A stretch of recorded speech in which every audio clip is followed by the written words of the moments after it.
Rich was a covering lieutenant in the 15th at that time in Brooklyn, and he wasn't assigned to a firehouse. He was bouncing. He was promoted in 1997, February, out of Rescue 5, where he worked for 10 years. And he worked 24, he did a 24 on that night. And he called me up and he said, about 8 o'clock, he said, I'm not going to go to school at Libeti Post because he was studying for captain with all his friends. Libeti Post is on Staten Island, right down the block from Rescue 5. He said, I'm going to go Tuesday in Brooklyn. I'm just tired. I'm going to come home and go to sleep. And I said, okay.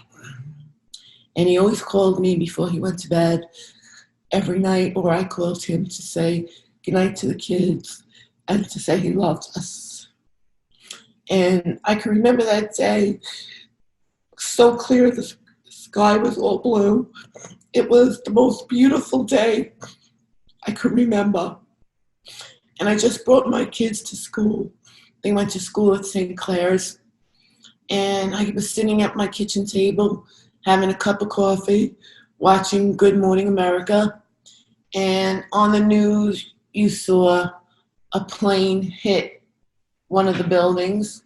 And I remember I used to work at One New York Plaza, and that happened back in the 80s or 90s, I can't remember. And it was a kind of regular occurrence with those buildings. And I'm sitting there drinking my coffee, and the news changed. It was N.J. Burkett who went down to World Trade Center and was reporting. I'll never forget that. And the phone rang, and it was Rich. And he said, he was also a Marine as well. He said to me, we're under attack. Go get your kids from school, get gas in your car, and get money. And wait for me to call you. So I went up to St. Clair's. I was the first one there. They thought I was crazy.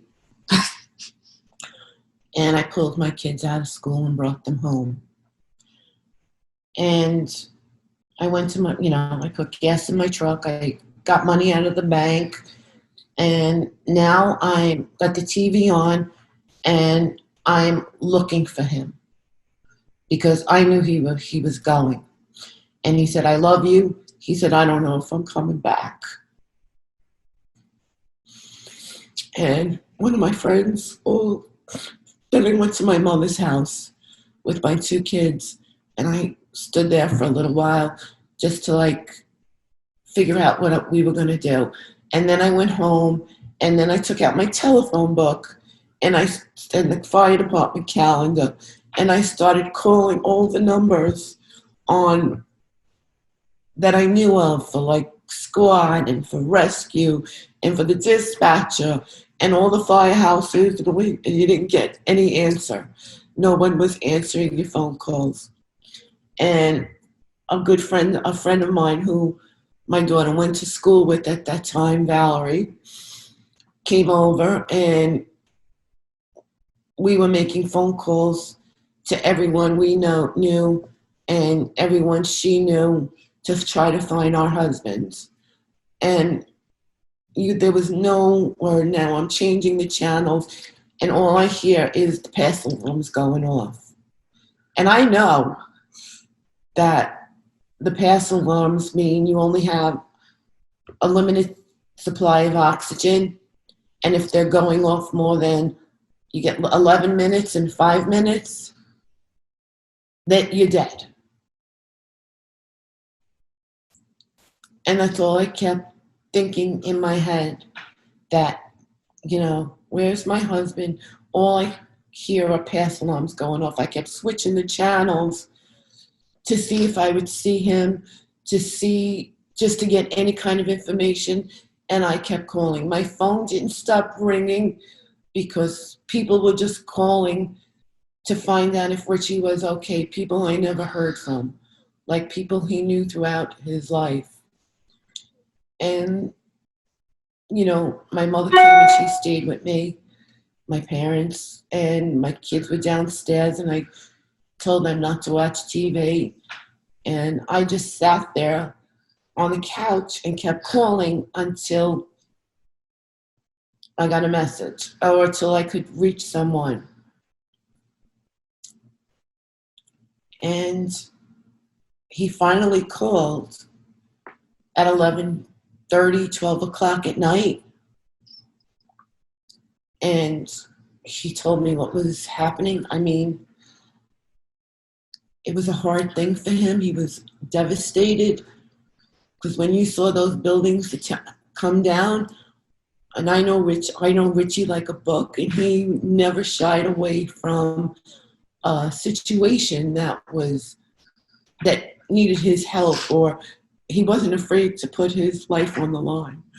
He was, with all his special training and all the people that responded for Rescue 5 were his dear and close friends. I mean, they all came to our wedding.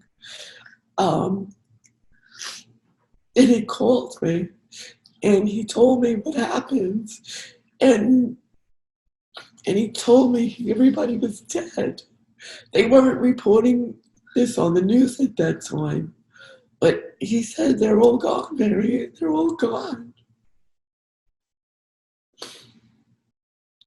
Everyone from his firehouse? From Rescue 5, yeah, all the 11. A lot of people in Brooklyn that responded there.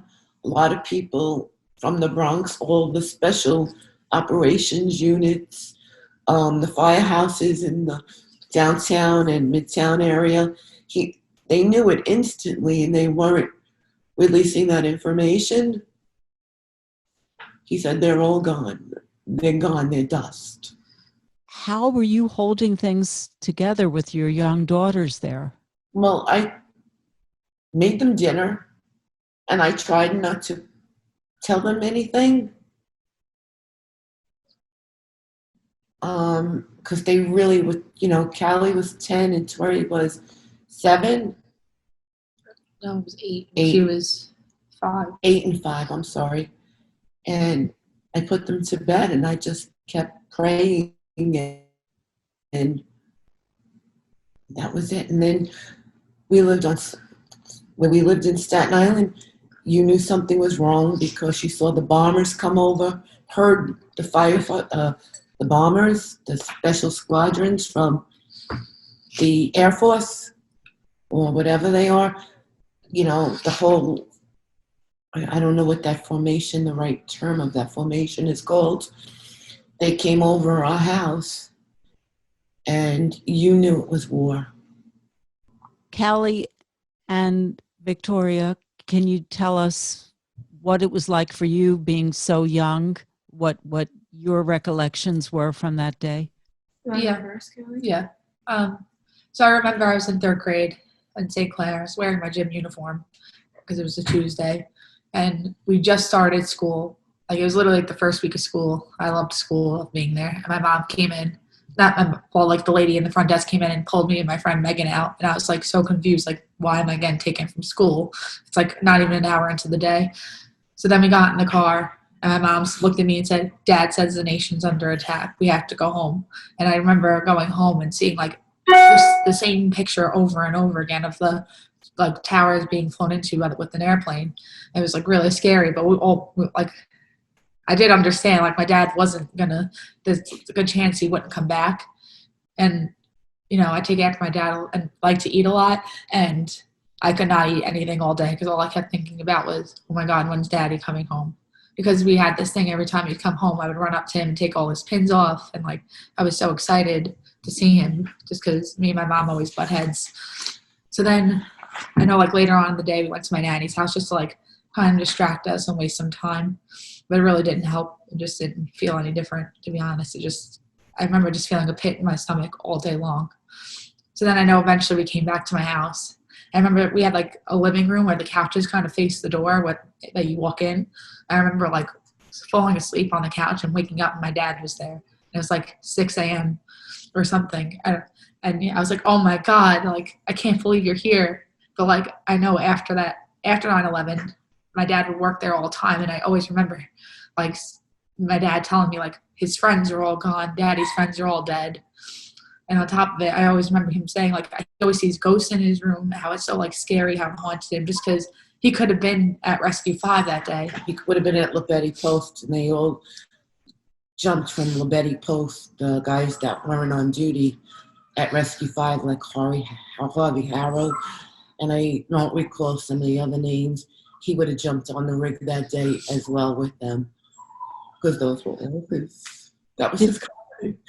It's like he was, like, Saved by the Bell. It was. He was tortured by that for 19 years.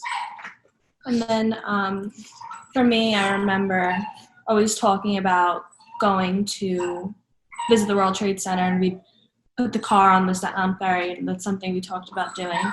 And I know that, you know, I knew my dad was a firefighter. I guess I didn't know, I don't know how to explain it, but I always remember calling him and asking for Lieutenant Estreicher and saying goodnight. And I remember going to school that day as well. I remember being pulled out, and I remember our 90s television set just with the antennas and everything, and just the World Trade Center being up in flames and not knowing, you know, if my dad's going to come home. I mean, I was really young, so I don't remember all the details of it, but I just knew my dad was a firefighter and he was responding. So, I mean, it was pretty hard to take in. And like Callie said, with my dad losing a lot of his friends, he said he had nightmares. He would see his friends in his dreams. Just really scary. That they were calling him. I'm going to read you, if you don't mind. What do they call this?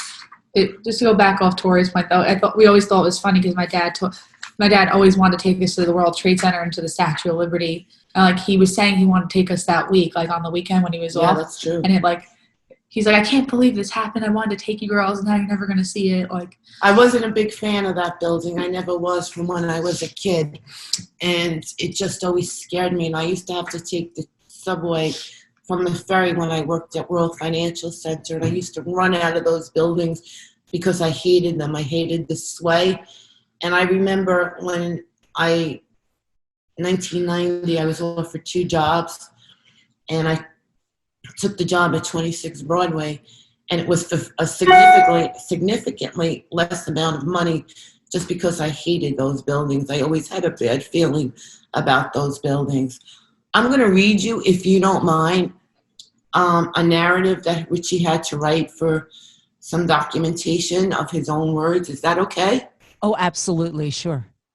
On September 10th, 2001, Lieutenant Estreicher had come to work for the 9 p.m. to 6 a.m. shift. On the morning of the 11th, he arose at approximately 7:30 a.m. and called his wife to say good morning, to tell her and their daughters before they left for school.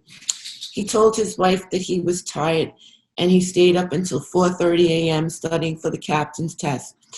He decided to skip his fire tech class that morning, which class was being held out in Libeti Post on Staten Island. Fire Tech is a class given for firefighters, lieutenants, battalion chiefs, and deputy chiefs who are studying for their promotion exams. He told his wife that he would go instead to the new promotion course on Thursday in Brooklyn. At 8:05 a.m., he was relieved by Lieutenant Antoneri of Engine 250. Lieutenant Estreicher, still uncertain as to whether he should try to get to the class on Staten Island, but finally decided against it and returned to the kitchen to have a cup of coffee. He was in the kitchen with another off-duty firefighter, Larry. You don't remember his last name. When he saw on the television that there was a fire at the World Trade Center. He watched in horror as the second plane slammed into the World Trade Center. Lieutenant Estreicher immediately realized that he was going back to work, and he told he don't remember his name, to start calling the other off-duty firefighters to come back to the firehouse. The recall announcement flooded out over the voice alarm, and it turned out that Engine 250 Company had a spare engine reserved for blackouts, riots, and big fires. The firefighters began to show up at the firehouse came over the voice alarm. Engine 250 company had a spare fire engine reserved. It's the same thing. As Lieutenant Estreicher waited for the off-duty firefighters to return to the firehouse, he called his wife and told her to go get the kids out of school, and he was going to the World Trade Center. Lieutenant Estreicher was put in charge of the reserve engine. He had approximately 6 men on board when another firefighter called and asked them to wait for them. This happened more than once, but at that time, Lieutenant Estreicher signaled that the engine had to depart, and they departed their call to respond.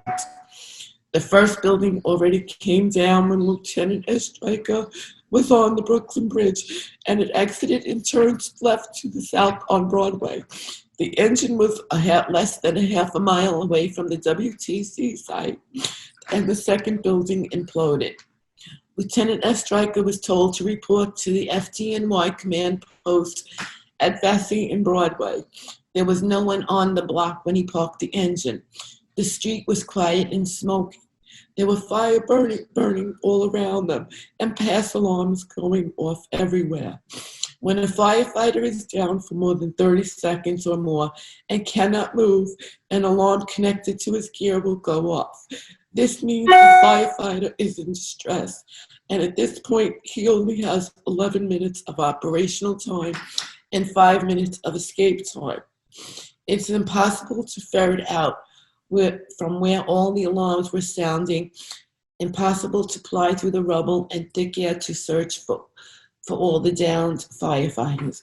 Lieutenant Estreicher and his crew walked down Vesey Street to help stretching the hand lines to the WTC buildings 4 and 5, which were totally engulfed in flames. He was then ordered by Commander-in-Chief Deputy Chief Haring of the Division 6 to round up approximately 45 firefighters to search the store areas down at Building 7 while the buildings were still burning. There were reports of civilians and firefighters trapped inside the building. Lieutenant Estreicher's crew descended the escalator out of service at this point, unaware that the building was on the verge of collapse. He did not have radio, but someone else yelled to evacuate the building immediately, that it was going down.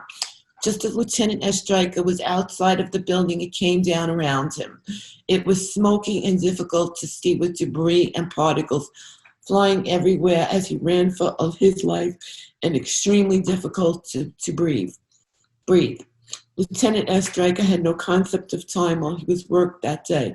At one point, the Commander-in-Chief ordered Lieutenant Estreicher and his crew to take a break. Lieutenant Estreicher borrowed someone's cell phone and called his wife to tell her he was alive. By then, it was 11 to 12 hours later had passed since he has been able to communicate with his family. From time to time, he made that phone call until about 1 a.m. Lieutenant Estreicher searched the collapsed zone.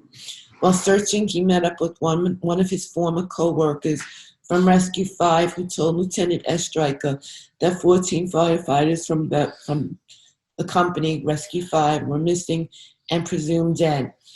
At that point, in both physical and emotional pain, he broke down and cried. He'd heard reports that 450 firefighters were dead, and while the hordes of Mayday transmissions emanated from the rubble. Late into the night, Lieutenant Estreicher was ordered back to the firehouse. He called his wife and told her he was staying there, and she begged him to come home. He went home for about 2 hours, kissed his daughters, and just sat and hugged his wife. He returned to the firehouse the next morning, approximately 5 a.m., and resumed the rescue and recovery operations. Lieutenant Estreicher was assigned something on the WTC 1st Task Force Unit about October 5th. During that time, he collected innumerable body parts, and at one point he was assigned to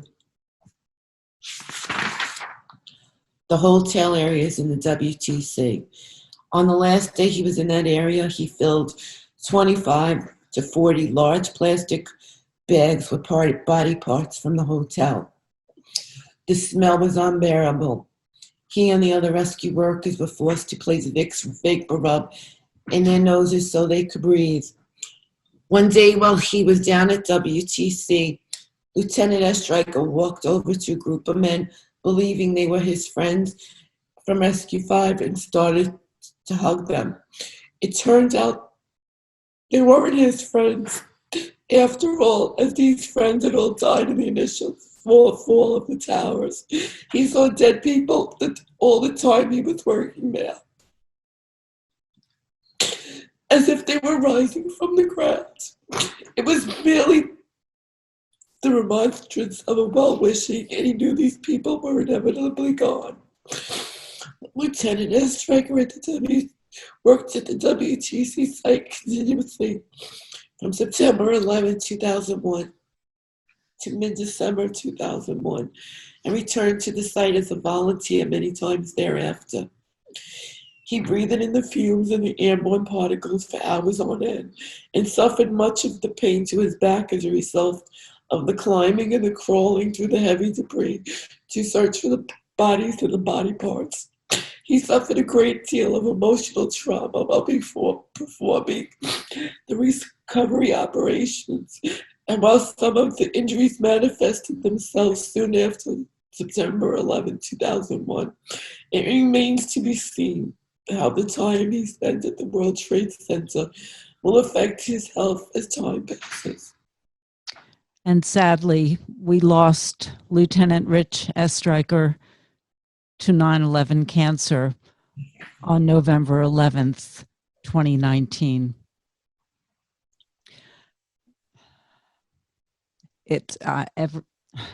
I'm so grateful that you were able to tell the story. And we hear his story. I mean, it's got to be incredibly difficult to relive this right now. It's incredibly difficult because there's I don't think this is the place to air this, so I'm just going to keep quiet right now. Him having all that training, he was crawling through so much debris and looking for people, and he was like more than once he thought he saw his friends there, and he was never the same after that. I mean, it was so difficult for him. I mean, so difficult. Nobody knows the side that people like me, I think we're up to 230, the after have suffered, and it's a whole different ballgame. Is there anything else any of you want to add? Yeah, I just think it's important to know and reiterate, my dad was a hero. And I feel like a lot of the time people tend to forget that even though people died that day, that there's people like us who are still living through it every day, especially after the death of my dad. I mean, he told me and my sister on multiple occasions he was so scared of getting sick. We tell him to knock it off, don't talk like that. But, it caught up to him, and it's something that's so serious and needs to be talked about and addressed, and more things need to be done. But, he would have done it all over again if he had to, and I believe that. And this is something that affected his life, his family, and I never thought the day would come where, he would get sick because of the sacrifices that he made down to be at 9/11. And, I'm so proud of him because there's not too many people that would do that. He was a very honorable and selfless man. And he has a very brave family. I thank you. Thank you. Thank you so much. I think the scariest part of this all is that this time last year, my dad was told he was so healthy, everything looks good. Like he was so healthy. He was in such good shape. He was going to the gym all the time. And just from our perspective, I'm sure Tori could agree, we never saw a day that our dad was going to be gone because our mom has always been sick. So I never, we always thought she's the one, life's is gonna expire first. I never thought I'd see the day his life would expire. He was, honestly, for the most part, outside of his 9/11 like illnesses, he's a pretty healthy guy, and like was in good shape, ate well, went to the gym, and like it just like all turned around in like seconds. It was so scary because like last year, I remember him looking at me in the eyes and just saying, "I'm so scared. I think it's happening to me. I just don't feel like something's right." And I just remember up to the time he went to the hospital to like with his stomach hurting, like he was sleeping a lot. I was like, "Dad, like, are you sure something's not wrong?" Like I just had a feeling in my gut too. Like it was, but like no one wanted to admit it. Like if you're sick when you're like that, like especially my dad knows he's healthy. I'm like I would know too because I feel like I take a lot after him. Like we're pretty healthy people. Like if something's wrong, he knew it was something big, and he knew he wasn't gonna. And like unfortunately, the cancer he had, it wasn't like treatable. Even if he got treated, it would still take him over, even if it was a year later. No one survived. From the first symptom till he died, how brief a period of time was it? 6 weeks. Well, his stomach was hurting in the summer. Like I would say it started around May, but then it got like more serious as the summer went on. He did more tests. They said it was diverticulitis and ulcers, and he got a CAT scan too, and they didn't see anything. So that's why it's like so frustrating. And like me and Tori have actually been talking to like other doctors because we want to start a foundation. And like what we're going to do is try to help people get better testing and get mentored better on how to pursue this testing and what the effects are to detect this cancers like these earlier, because something like that, I mean, I think honestly, unfortunately for my dad, either way, it wouldn't have changed the outcome, but maybe for someone else that doesn't have pancreatic cancer, it could change the outcome. He was there a long time. I mean, he was there from September through December, and then he was again there for the entire month of April. He actually found the last body at the site. Wow. When was that? In April, the end of April. Wow. I just want to ask you one more question because I was speaking with Karen Pfeiffer, the wife of Ray Pfeiffer, who lost, because he had switched shifts with someone. The person that he switched shifts with on that day died, and he lived with that guilt until he was diagnosed with cancer, and the guilt lifted. Yeah. Did the same happen? That happened to Richie. Oh God. Tori had to have tubes in her ears when she was a baby, and the lieutenant who covered for him, him and another firefighter, I know his name, but I can't recall it off the top of his head. He died in his place, and he could never get past that either. And on 9/11. But I know Dad, besides that too, had severe survivor's guilt because it was terrible. Because of like not being at Rescue 5 that day. Like he just like one simple decision changed his whole life. Like, and honestly, I always thought like how lucky we were just to have my dad around us, because like I can't even imagine like me and Tori like growing up with just my dad, especially because my dad always took care of our mom. We never had to worry about anything. We were allowed to go away to college and stuff. Our lives would have been so different if he died that day. He regretted that decision every day of his life. It was he was not the same. I mean, I had my husband, but I really didn't have my husband. When he walked in my door for those few hours, he was a completely different man. He was gone.